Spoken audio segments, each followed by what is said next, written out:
billions of dollars are sitting in bank deposits, which are ready to be deployed in a variety of capacities.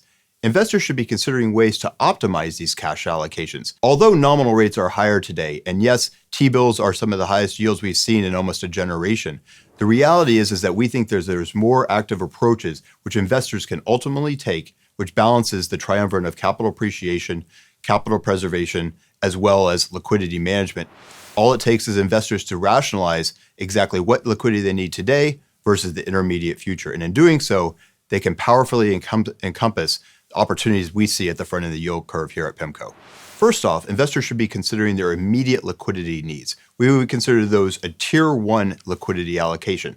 What liquidity is needed over the course of the next few days, maybe the next few weeks? Perhaps trades settling into their accounts. Perhaps it's paying for a short-term obligation in their everyday life. But these should be met with being in basic and traditional money market type of funds or instruments.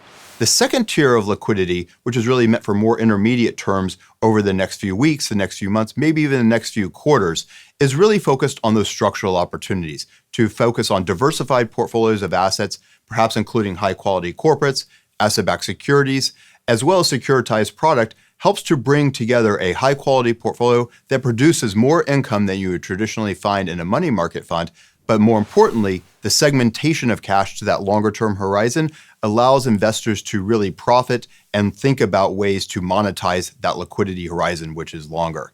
From that construct, you need to think about the third element of liquidity management, which is that third tier of liquidity. What is the liquidity needs over the next few years? And in doing so, you can earn and focus on that additional term premium slightly out the curve, perhaps over the next 1, 2, or 3 years, that your capital preservation focus might not necessarily be in focus today, but could effectively adopt to over the immediate future. As the Federal Reserve continues to evolve their policy measures, both with regard to growth and also with regard to inflation, longer term, we think these type of evergreen solutions to liquidity management, capital preservation, plus total return provide a formidable landscape for investors to earn more total return than they typically have over longer cycles in money market funds.